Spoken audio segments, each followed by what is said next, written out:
এখন আপনারা অনেকে বলতে পারেন যে তাগুত জিনিসটা কি, কিন্তু বুঝলাম না। এটা ঠিক কথা বলছো। হ্যাঁ, তাগুত বোঝানোর জন্যই তো শুরু করছি।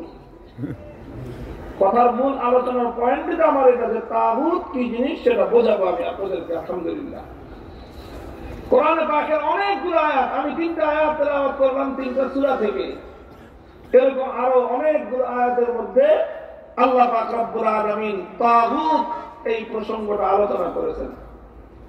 শব্দটা আমাদের সকলের জানা থাকা দরকার। কি বলতেছি বলেন তো, শব্দটা কি? তাগুত।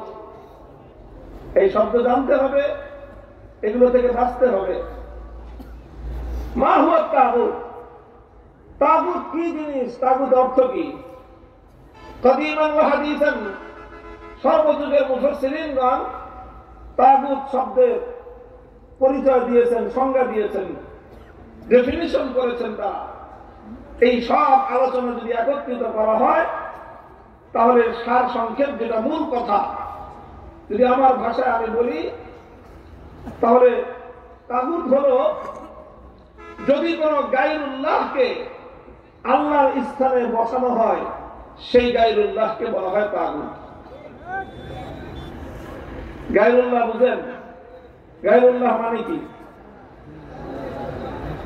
এত মানুষ, ছোট্ট একটা প্রশ্ন করলাম, উত্তর দিলেন কয়েকজন।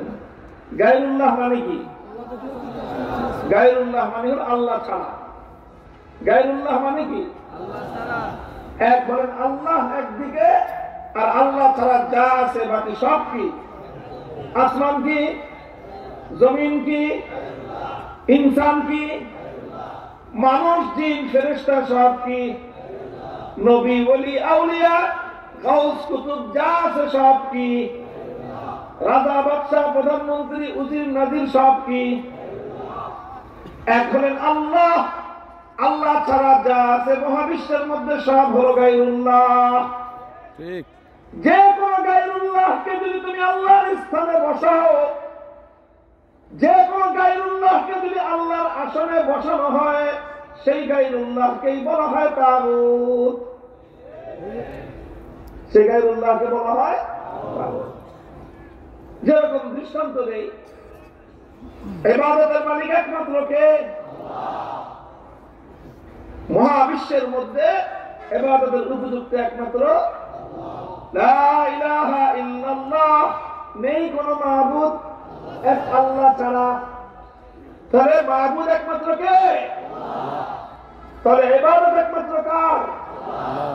এখন কেউ যদি আল্লাহকে বাদ দিয়ে অন্য কোন গায়রুল্লাহর পূজা করে, ইবাদত করে, তাহলে সেই গায়রুল্লাহটাকে বলা হবে তাগুত। যেরকম সে যুগে মানুষ আল্লাহকে বাদ দিয়ে লাত, মানাত, উজ্জা, হুবলের ইবাদত করত, পূজা করত, সেই যুগে লাত, মানাত, উজ্জা, হুবল এগুলো ছিল তাগুত। আজকের যুগে মানুষ লাত, মানাত, উজ্জা, হুবলের পূজা করে না। আজকের যুগের মানুষ দুর্গা, সরস্বতী, কালী ইত্যাদি দেবতার পূজা করে। সুতরাং আল্লাহকে বাদ দিয়ে মানুষ যখন দুর্গার পূজা করলো, দুর্গাকে বলা হয় তাগুত। আল্লাহকে বাদ দিয়ে মানুষ যখন সরস্বতী, কালী দেবতার পূজা করলো, এই সকল মূর্তিগুলোকে বলা হয় তাগুত।